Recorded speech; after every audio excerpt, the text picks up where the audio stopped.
A little about Audacity, and I'm happy to answer questions about Audacity, or we can discuss it.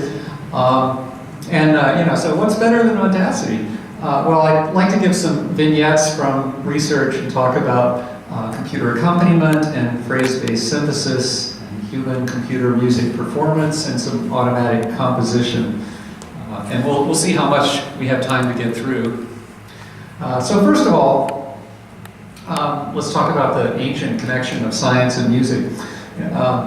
You could actually start much earlier, even thousands of years before this, and look at technology of instrument making from even prehistoric times. But one interesting point to kind of start looking at ancient connections of science and music and mathematics is Pythagoras.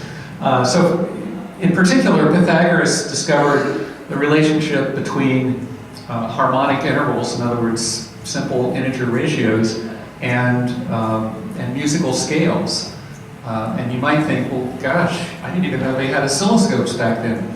How did you measure frequency of harmonics or determine integer ratios?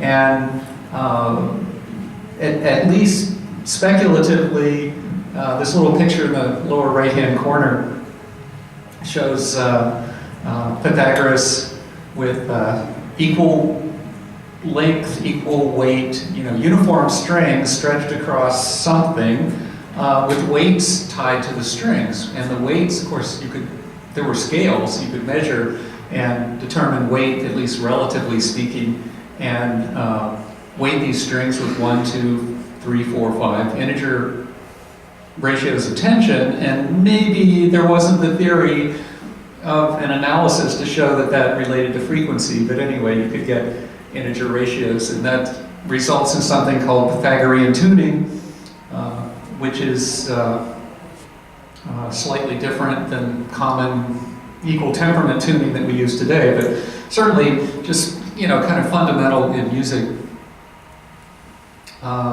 Later on, we talk about digital devices. Well, here's a digital device from the Middle Ages. This is a programmable bell ringing contraption. And I say digital because, it's discrete. There are little plug holes, and you put pegs in when you want the bell to ring. And so it's digital memory, digital storage. It's one of the early MIDI sequencers, maybe a little before Dave Smith invented MIDI, but the idea of sequencers and technology and music have all been there. Okay, so I'm going to skip over a lot and jump to around the year 2000 and talk about Audacity, just to pay tribute to the Audacity team. So Audacity was created in my lab at Carnegie Mellon University with graduate student Dominic Mazzoni, and we didn't really set out to build an audio editor. We had some research funding for looking at music search and music retrieval. It was a really interesting time because 2000, the web was kind of going full speed. Google and some other search engines were competing for who could be the best search engine, and people were realizing that they could search the web for text information on a large scale. And at the same time, slightly before we built Audacity, what do I want to say, Napster came along. Those of you that don't know about Napster was a file sharing system that people were beginning to use to mostly without permission, share audio files, so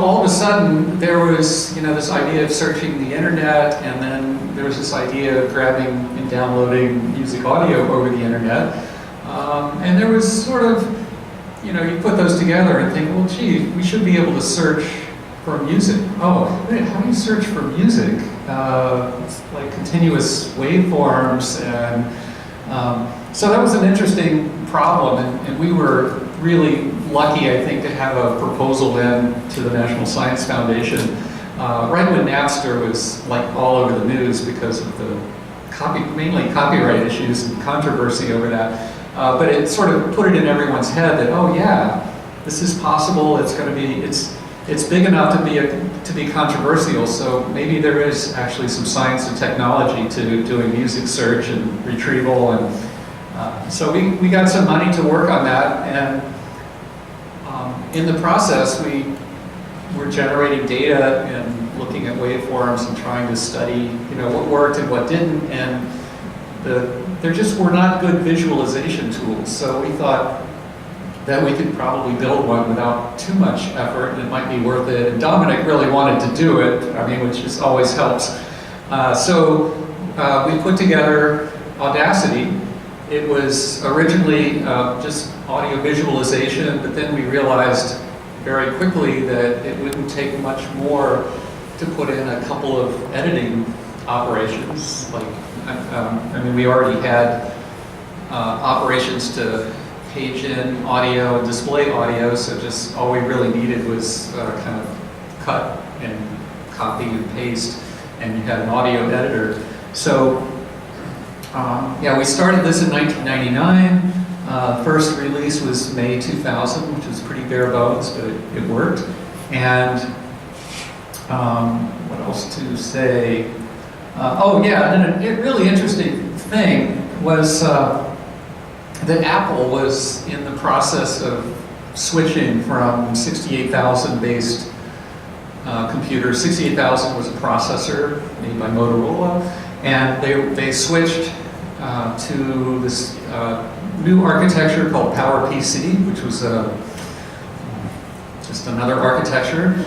They went with that for a while, and then currently are using Intel architecture processors. But it was kind of a big deal switching from 68,000 to PowerPC chips. Different instruction set, different operating system, and there was a lot of music software for the Macintosh, but 68,000 was not a really high performance machine. Certainly not by today's standards. And to run audio on these machines, people had worked really hard and hand-coded all kinds of assembly code, and it's highly optimized. And of course, none of that code would actually run on the new PowerPC. And so Apple sort of solved that problem, or made this transition feasible by emulating 68,000s on the PowerPC. So the PowerPC was so much faster in many ways than the 68,000 that you could actually just in software execute the hardware instructions of the 68,000 using PowerPC hardware. But that was still, probably at least an order of magnitude slower than executing on a 68,000. So that meant the audio stuff just didn't work. And so that was a big problem.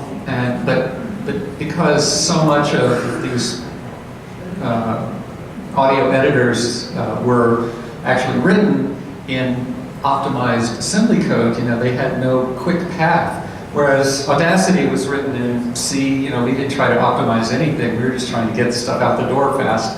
And so when the PowerPC came along and we got a PowerPC compiler and hardware, we just compiled Audacity and it ran. And we said, oh good, so let's release this. So we had the first really native PowerPC audio software out there. So we were actually running much faster than all these very expensive hand-tuned, optimized commercial editors out there. So today, the Audacity, the organization is very informal. We're not even incorporated, but we're kind of call ourselves Audacity Team. And the team makes everything go today. We have about 1 million downloads per month, fairly regular releases, and it's almost entirely volunteer with lots of contributors. So I'm very proud of Audacity, but I have to keep reminding me and other people that, you know, it's not really me that makes Audacity what it is today. It's a whole team of volunteers and contributors. There's no way that I could do anything like this by myself, and I feel very fortunate that I'm not maintaining Audacity, that it's sort of gone off and has a life of its own. So I'm gonna push on. That's kind of the Audacity story from my point of view, and I want to just show you some other research. And I know there's some computer scientists here. There are people that teach computer science here, but I assume that there are some people that are not computer scientists that are just here to see what there is to see. So I'm not going to I'm not going to get very technical at all. I just want to kind of show some things that have interested me in terms of research problems and things that I've worked on and developed. And I think through demonstrations, the computer scientists will appreciate what must be going on underneath, and I'm happy to answer questions about technical stuff. And the non-computer scientists, you don't have to wade through a bunch of equations to see what's going on. All right, so the first one of these things is computer accompaniment. This is something that I worked on actually starting way back before Audacity, and you know, I think I'll let my video twin up here explain what's going on. This is a demonstration of a computer accompaniment system. I'm going to begin by loading a file into the program. That is really an old machine, too. The file contains a score, and in the score, there's a part that I'm going to play on trumpet. That's also displayed on the screen. There's another part, which is an accompaniment part, in this case composed quite some time ago. The purpose of the program then is to listen to my performance, a live performance of the solo part, and to synchronize the other parts and play them along with me.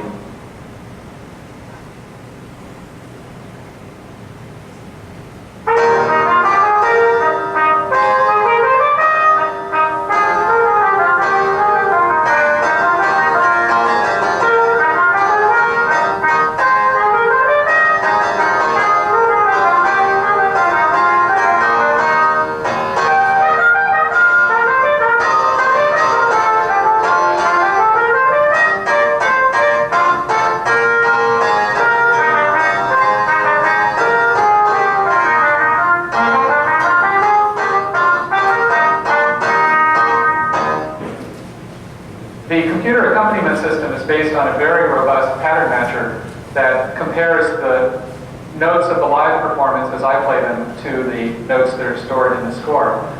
To illustrate how well the pattern matching works, I'm going to deliberately create the nightmare for the accompanist by playing lots of wrong notes, changing the tempo, and missing some notes.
Okay, so what year was this? this was that particular program was developed, finished in 1985. Wow. So this was not only some early AI music, but I mean this thing was out for a, oh, actually, no, I'm sorry. So this if anyone's heard of smart music, this is a precursor to smart music. I ended up, I had a patent for computer accompaniment, and the patent was licensed to a startup company called Vivace, which then eventually, it was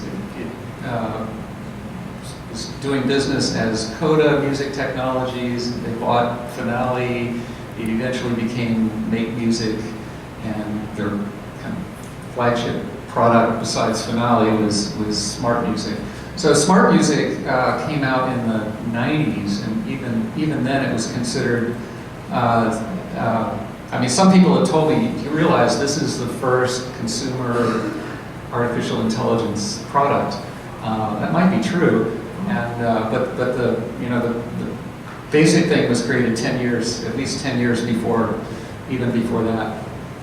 I noticed that the staff drawing was very slow, and it just reminded me of like my stuff that I did. Like you had to really count your CPU cycles and stuff, so you couldn't draw it all at once. So obviously it was still doing all kinds of other stuff. I'm assuming that's why it was drawing so slow. Actually, it was drawing slow on purpose. Really? Okay. Interesting. Because what we found was when you're playing.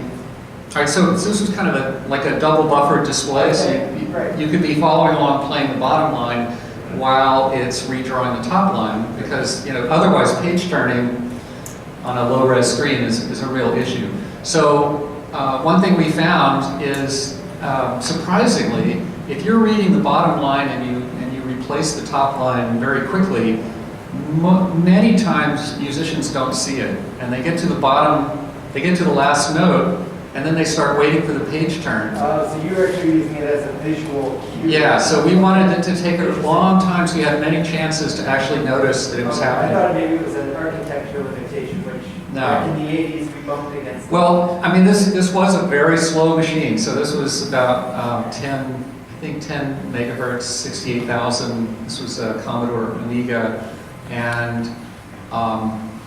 so we were actually doing some multi-threading on the Amiga, running the display in one process and accompaniment in another. There's some, there were a lot of issues getting this stuff to run in real time. Yes. Roger, I just wanted to, I'm just absolutely amazed that between the audacity and the fact that you kind of gave birth to this thing and now it's its own entity, the fact that you did that groundbreaking work with pitch following and recognition, pattern recognition, and now that's smart music. This is really interesting. This is kind of almost like a personal question. It's almost like what makes you tick is the pursuit of the unknown, and then you get it out to a certain point. You're happy to have other people just take it and run with it. It's just kind of amazing to me. Because smart music is so ubiquitous amongst thousands of high schools and universities, and Audacity with its user base and everything. Right. Yeah. So it's really refreshing to see somebody that's not about monetizing every little thing that they do, and it's wonderful. Yeah, this monetizing thing always comes up, and it's really hard to do. I have been involved in various pursuits and both musical and non-musical,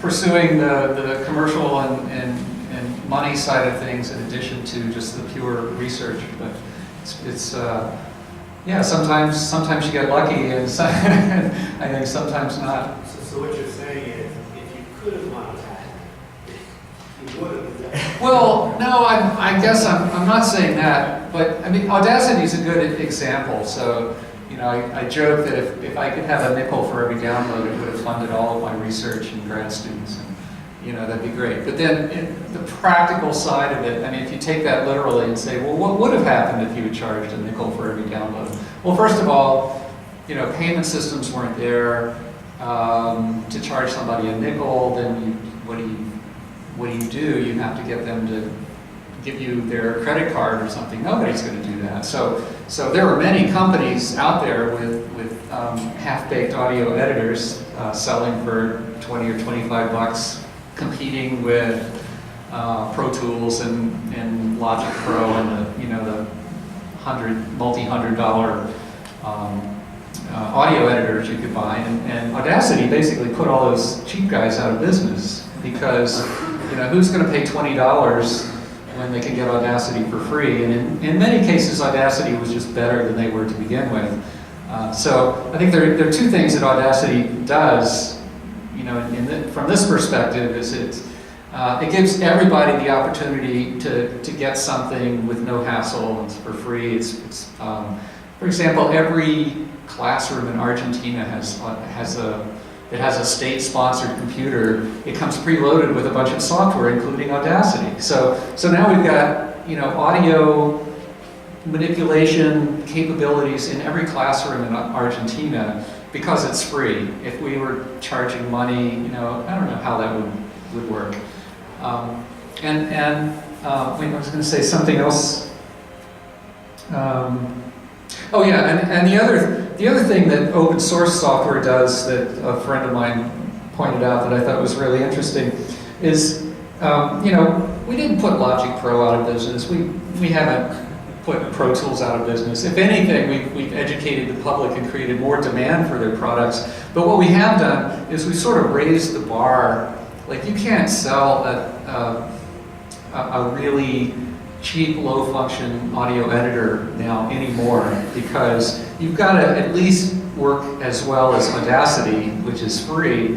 And so, we've pushed a lot of people, I think, to up their game and improve the quality of the commercial stuff.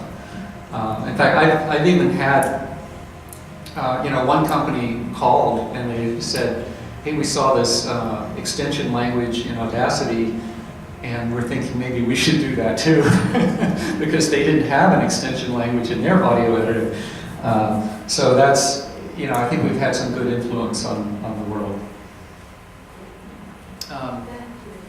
Okay, let's synchronization and alignment that I've kind of pursued as a research topic.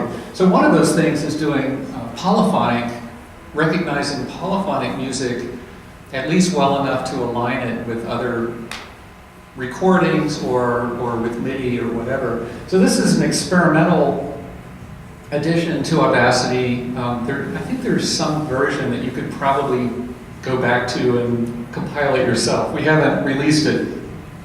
But this is doing automatic alignment of audio to MIDI. So this is a Haydn symphony up in the top and a MIDI, free, someone's MIDI transcription of that Haydn symphony in the bottom.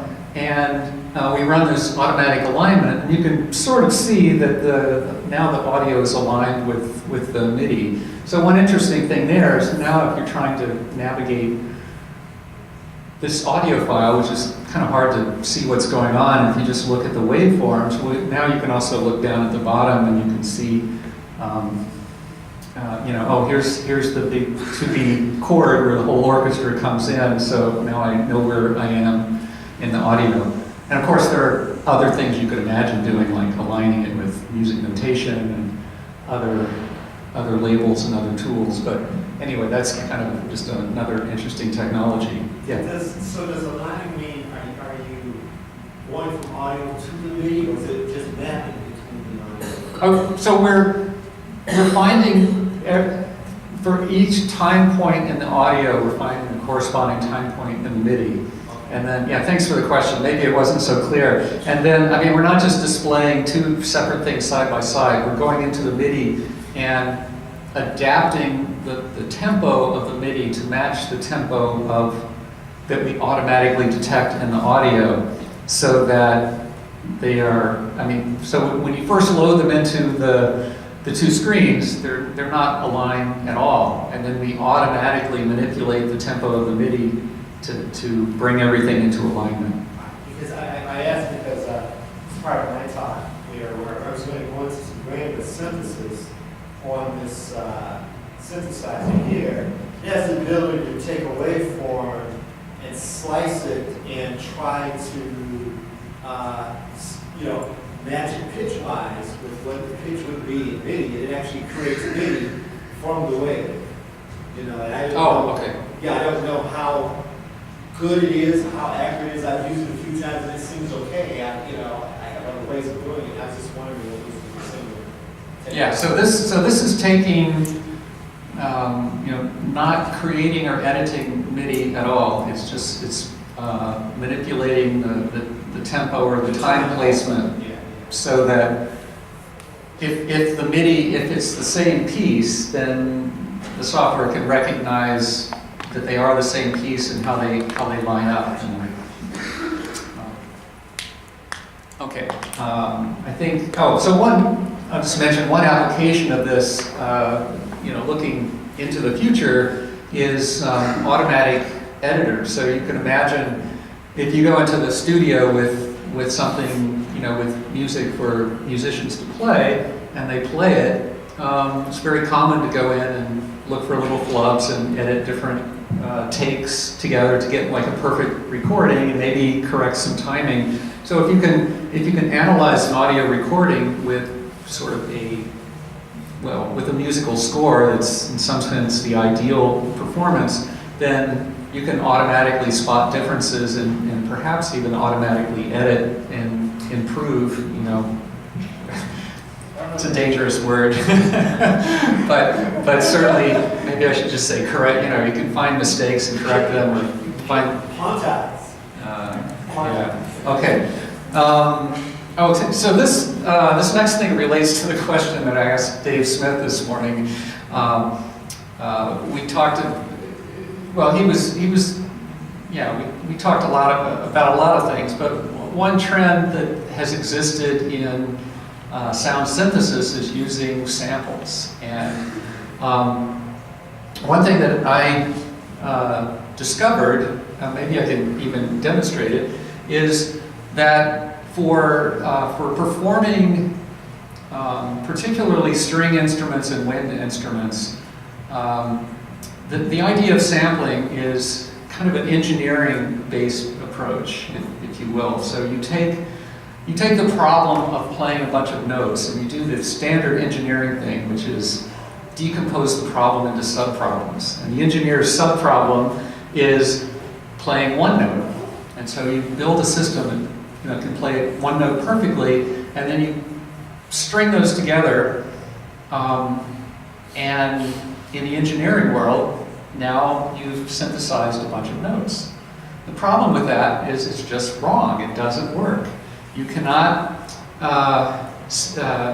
decompose the problem of playing a musical phrase into the problem of playing individual notes, and then, without regard to all the other notes in the phrase, and then put it back together. And that's why sampling sounds so awful and unmusical. And it's just a bad idea that we've inherited in music. And so I call this, note by note synthesis. Here's the decomposition, phrase-based synthesis. You kind of regard this as a whole, and you consider dependencies between notes. And let me just skip this. I'll give you some examples. So here, let me play this. This is going to not sound so good.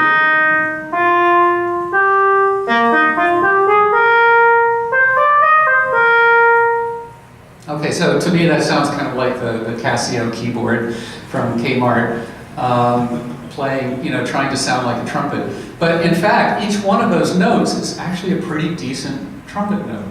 But our ears say, that's not a trumpet, that's not what trumpets even sound like. So it's kind of weird that the trumpet, the timbre of the trumpet doesn't come from the individual notes.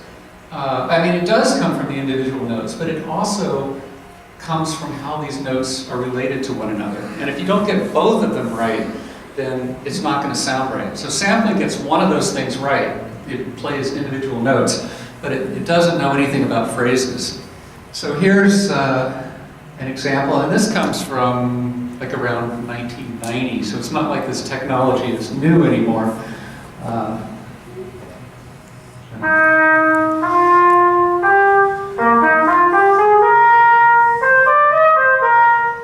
So that's actually the same exact synthesizer same synthesis method, but it's incorporating knowledge about building phrases.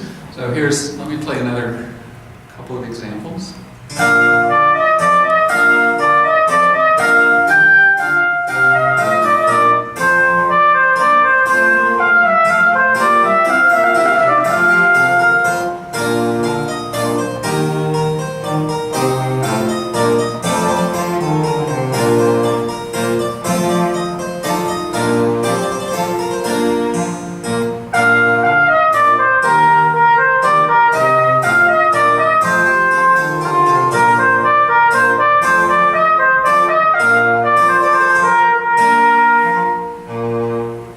So that's my trumpet synthesizer. Here's another. So that involved a lot of careful hand coding and development. Later on, my PhD student Ning Hu sort of took all the stuff we had done, and we had this kind of dream of what if you could go into a studio and just record an instrument, and then from a score, have music notation, and you just say, okay, just play this music. And then you feed the music and the trumpet into a big black box AI machine learning system, and it learns how not only to synthesize individual notes, but how to create phrases. And so then we wouldn't have to do any like manual instrument design and performance design. And so that was Ning Hu's PhD thesis, and we have some output, some examples she generated. So here's the trumpet. So this is a completely machine generated trumpet synthesizer. The only input was here's some music the trumpet player played, and here's the audio the trumpet player played. And then we fed in a completely new score the system had never seen before, and said, okay, here, synthesize this.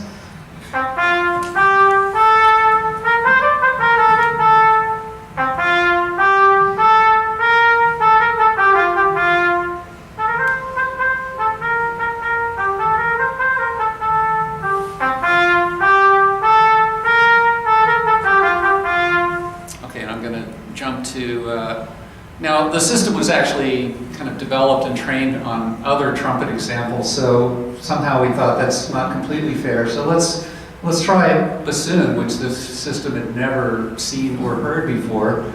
And without tweaking the system, this is not a perfect Bassoon synthesizer, but compare it to your favorite sampler. Sorry.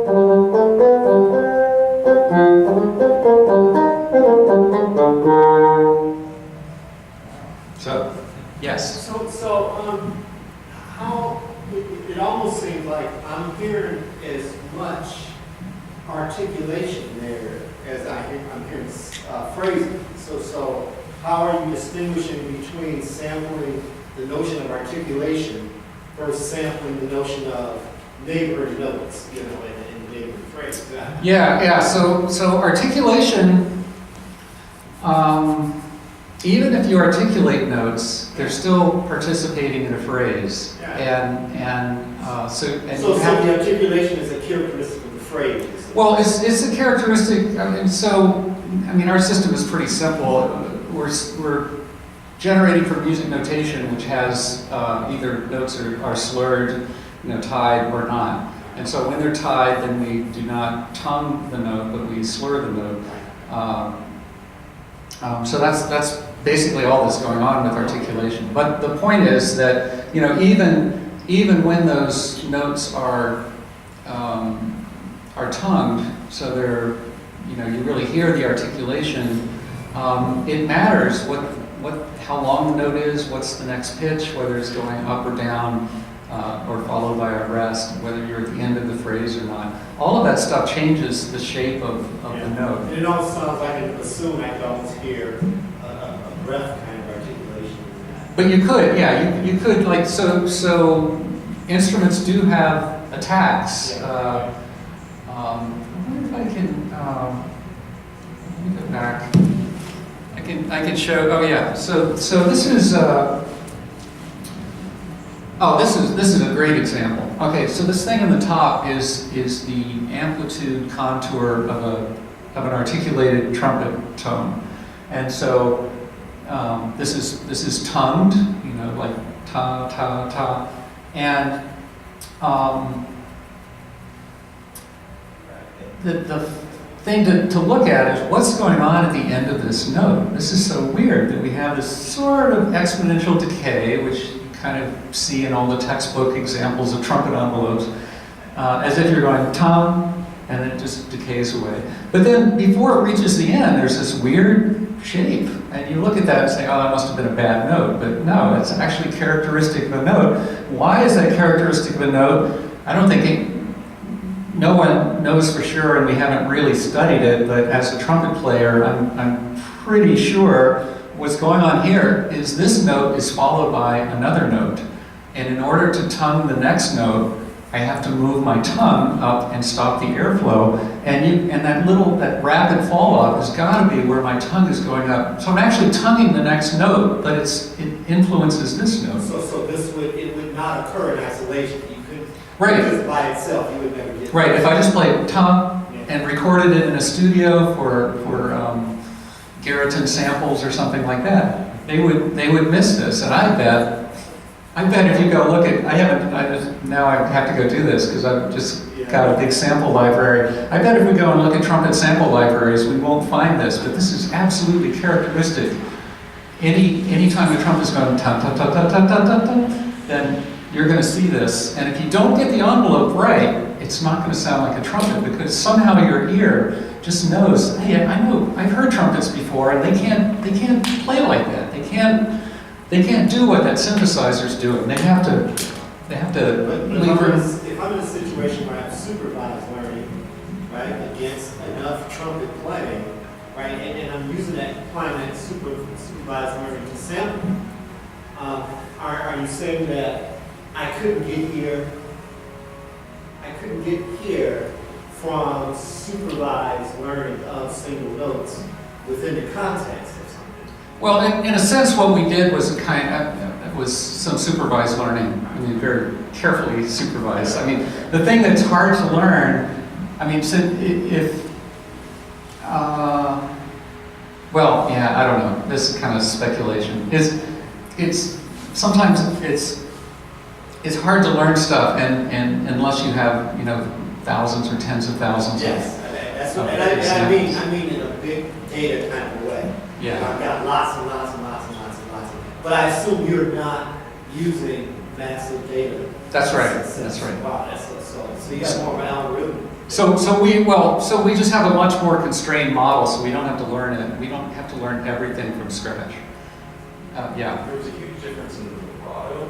It was way more lifelike in the thesis example. Was that relatively unsophisticated? Did you say map that to an envelope? There's actually, yeah, okay, so like I just said, we have these pretty constrained models without trying to minimize the number of parameters you have to learn. And there's a low dimension vibrato model. It's kind of like how fast is the vibrato and how does it change and where does it start and stuff. And so we actually do fit vibrato models to the data that we see, and we learn the vibrato. And it's good that you point that out. I mean, the reason the vibrato sounded better in her examples is the previous example had no vibrato at all. So we just, it's one thing we didn't get around to doing the first time around. Okay, so I want to push ahead and talk about a couple more things. So this relates to my second question to Dave Smith, which is, is the only thing we're doing making instruments for keyboard players. Is that what sound synthesis is, or do we think about other problems? And so one thing I've been working on lately, actually for a few years, is basically this problem. Like, suppose you want to get together and play music with some friends, but you're missing something. You know, fill in the blank. It's a bass player. You want to play with a Latin percussionist. You want to play with a string quartet. You know, I don't care what it is, but you know, you'd like to play with other musicians. So can we build computer systems that are not instruments, but they're performers? You know, synthetic instrument, synthetic performer, what's the difference? Well, so here's the, kind of the largest thing that we've done in this direction. This is the CMU Jazz Ensemble playing with a synthetic string orchestra. And what we did in this performance is we had an array of 8 speakers. You see these, they're actually studio monitors, so they're extremely high quality sound coming out of these speakers, and each one is like either a couple of violins or a couple of violas or a couple of cellos, and they're kind of arranged in a semicircle like a string orchestra might be.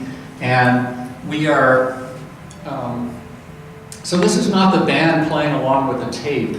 This is a tape playing along with the band. The tape is actually, it's not a tape, it's coming off of disk, and we're using some state-of-the-art time-stretching software to dynamically speed up and slow down the string section so they can follow the band. And in this case, to get the timing right, we're actually just tapping beats and giving cues. So it's a pretty simple model in terms of performance interaction, but I'll just play a little bit.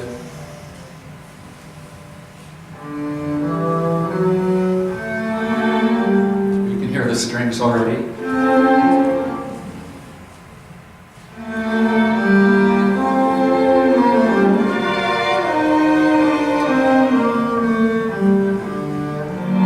That's a double bass soloist. You can see him playing in the front. That's the low solo voice.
To enable lots of kind of a mix of humans and computers and doing interesting stuff together. Sorry, I'm looking for a spot here. Yeah, this is okay. I'm gonna play this longer video. Contains just like a 1-minute excerpt of me playing with a kind of a experimental jazz rock quartet, and you'll hear that if you hear the trumpet line, listen carefully, and you'll see that the trumpet line is actually harmonized, and so all those harmony parts are being played by laptop, and all the rest of us are live. And this one works. We stay synchronized by I'm basically just tapping my foot, and I'm giving cues with a little capacitive sensor on my finger. So I'm playing trumpet and kind of controlling all the other brass section at the same time. Is this going to work?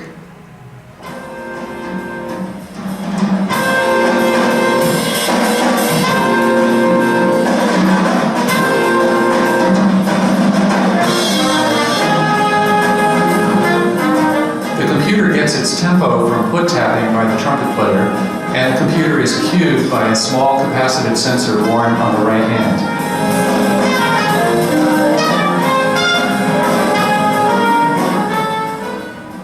This video is a report on just one app. All right, so that's just another example. Yeah. The accompaniment thing you had on the computer from previous slides, that wasn't good enough for live performance. Oh yeah, thanks. That's a great question. Why not just do computer accompaniment? Two things. First of all, in situations like this, where different instruments are playing at different times, there can be a lot of improvisation, like drum parts. This drummer would never play exactly the same thing twice. So trying to follow a score, it doesn't work very well if people are not consistently playing the same thing. The other thing is timing here becomes very critical, and I've spent a lot of time and effort trying to sort of measure what degree of timing precision you need and how to get that timing precision from someone tapping their foot or any other means. And it just turns out in a real performance in kind of a noisy environment, the kinds of timing precision you can get from score alignment, it varies a lot. And basically it wasn't good enough, it wasn't appropriate for this kind of music. I think if you're doing chamber music where the musicians are interacting a lot and the tempo is very fluid, then kind of following along note by note makes a lot of sense and can be very musical. In a jazz or rock or pop or folk setting even, where the tempo is very steady, then I think musicians start to be much more precise about their timing.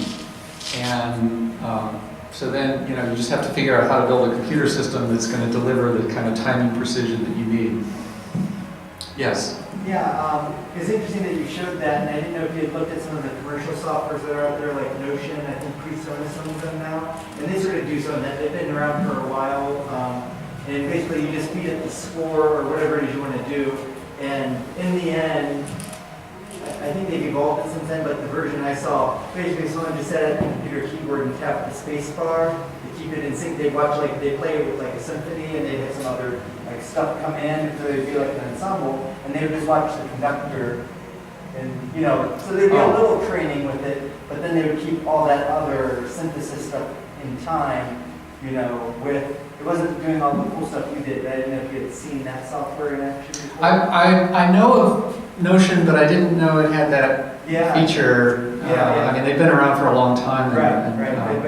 So that is just interesting that you talk about tapping your foot to keep it in time. Yeah. And I know there's more going on because there's harmonization and other things, but. I'll have to look at that. Take a look at that. Yeah, there's some cool sync features. Yeah. One thing, I mean, kind of my vision of what would be great, or what might be great, is kind of based on the idea that for the last, I don't know, several decades at least, it's been pretty easy for rock musicians to get electronic, or let's say electric guitar, other electric instruments and microphones, plug them into effects boxes, plug those into guitar amps, feed a direct box into a mixer. We have all these modular components, and even non-electrical engineers can just put all this stuff together on stage and play gigs and use all of this electronics power. And so I kind of have the same vision for what if we could do that at kind of a higher level with software. That you bring, one guy brings his percussion player, and another guy brings his artificial string quartet, and you plug in chord changes, and you plug in conducting and cueing devices, and they all sort of magically, just modularly talk to each other, and then you can make music with them. So that's kind of my dream of things. Robert. How are you actually, I had to step out and get a new word, but how are you actually dealing with the hardware, though, as far, I mean, at studio, and I'm always fighting latency, and I'm not dealing with these types of issues, and this is like way more processing intensive, so what are like, you know, hardware platforms underlying this? I've been using Mac for a long time just because of the support for commercial audio I/O devices, and You really haven't, you haven't had like, well, so glitches? you have to be very careful. I mean, I work in kind of the real-time programming environment that I developed for myself, so it's not really a real-time operating system, but it's pretty good, and at least the audio section is pretty real-time. Like with, you know, you can reliably do things within a millisecond, let's say, on Mac. So you can kind of depend on that. But so you're not stepping out and using like built-in like the aggregate device and those audio devices, I mean, or you have to communicate whatever audio interface you're using. What audio? Yeah, I mean, typically. But you have a little bearing over there, so. Yeah, it broke. Yeah, well, yeah, But so I mean, the typical device I use, I guess, is a Motu Traveler, because I got that to do more multi-channel stuff. But yeah, pretty much just off-the-shelf stuff. And I find, you know, if you plug that in and you're careful, it's reliable, and you can get like at least below 10 millisecond, you know, kind of end-to-end, you know, audio in to audio out. And now, of course, I mean, 10 milliseconds can actually be a long time, so sometimes you have to be careful. So we rely a lot. I mean, for example, if I'm tapping, and let's say the tapping is sub 10 milliseconds, that means that you have to use the tapping to predict when to compute the next thing, because maybe you need to compute it, let's say 12 milliseconds early in order for it to come out on time and mix with the band rate. So we do a lot of careful timing and anticipation. There's even more anticipation in the interactive score following stuff, because you're taking audio in and analyzing it, just matching it to the score, making some more decisions on tempo, and then driving a synthesizer, and so that the total delay could be 20 or 30 milliseconds, let's say. And if you just play everything 30 milliseconds late, it's not good enough. So but you use your model of tempo to predict what's going to happen 30 milliseconds from now, and then you output everything, you compensate for that. So there is takes a lot of care to kind of compensate for all the latency everywhere. How are we doing? Oh, are we done? Yes. Okay, well, we are at the end. Thanks, and yeah. One more, you know. In terms of your support and currently, you know, they've got to be proud of just the impact on Audacity just at all. So it seems like you would pretty high up on the total over there. Well, I mean, we hear about their robotics all the time. Carnegie Mellon has a pretty high totem pole. You know, the previous dean is Randy Bryan has the most cited paper in computer science in the world, for example. Other people, you know, a guy that I work with runs a national kidney exchange and saves lives every day, So they're finding a lot of big fish. multi-way kidney matches, and you know, Tom Mitchell, who just was running, I mean, he's the founder of the first machine learning department in the world, and doing really amazing work. You know, so I'm surrounded by these amazing people, Turing Award winners and everything, and so. Yeah, but without music.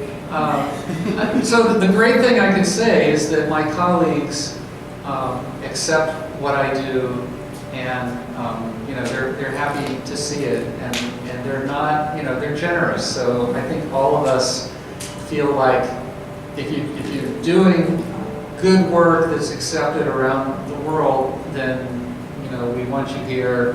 And even if you're not doing the kind of stuff I'm doing it, and even if I don't really understand what you're doing, it's okay. And so we have a lot of interdisciplinary work and people that cross over into robotics and medicine and everything else. And so it's been a great place to work.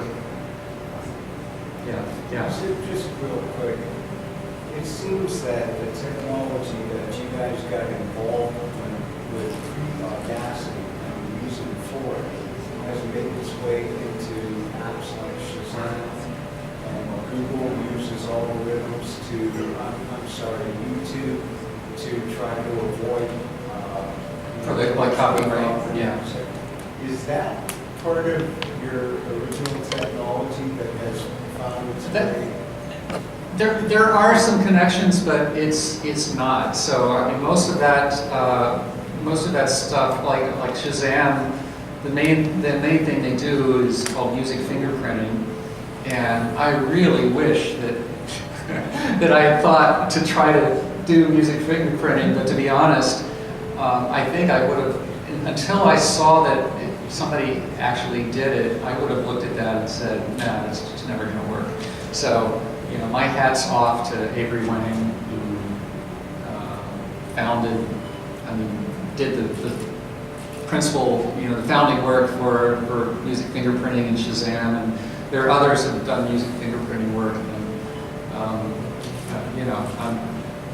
I missed the boat on that one. That's a really cool, to me, very surprising possibility.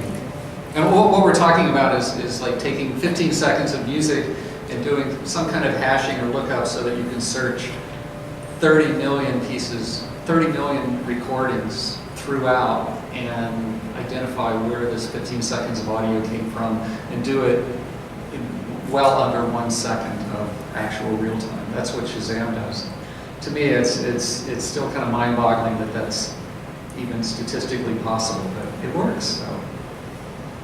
Just to take the art science of it all, it almost seems like if you're at the audio signal level, we're just dealing with the audio signals,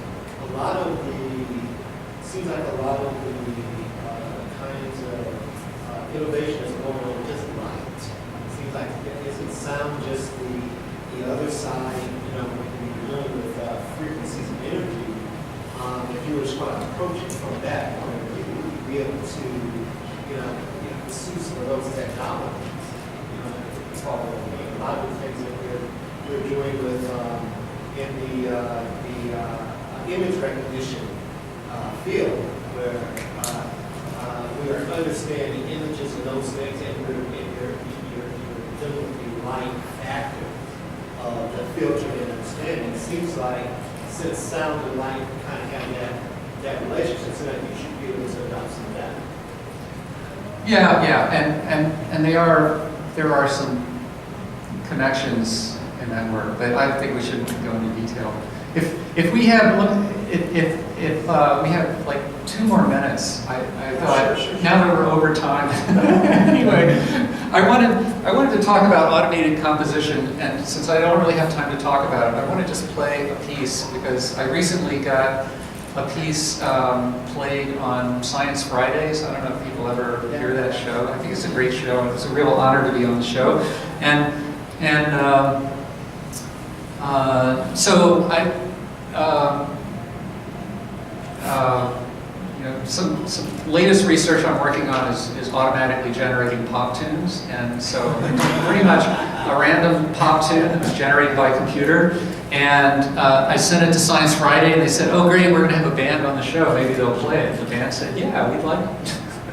show it to us first." But then they kind of liked it, so this is live performance on Science Fridays, broadcast all over the country, of a purely computer-generated piece.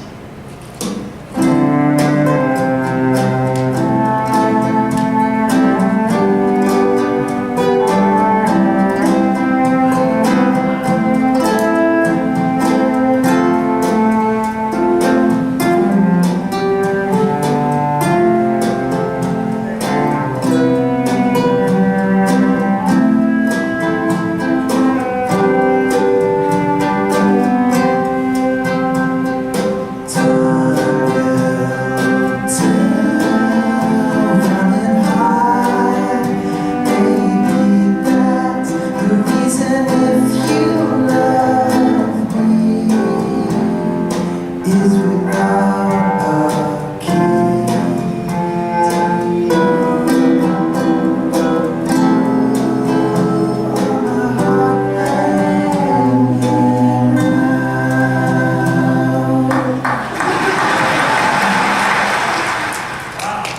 Okay, so we'll end it there. Thank you very much.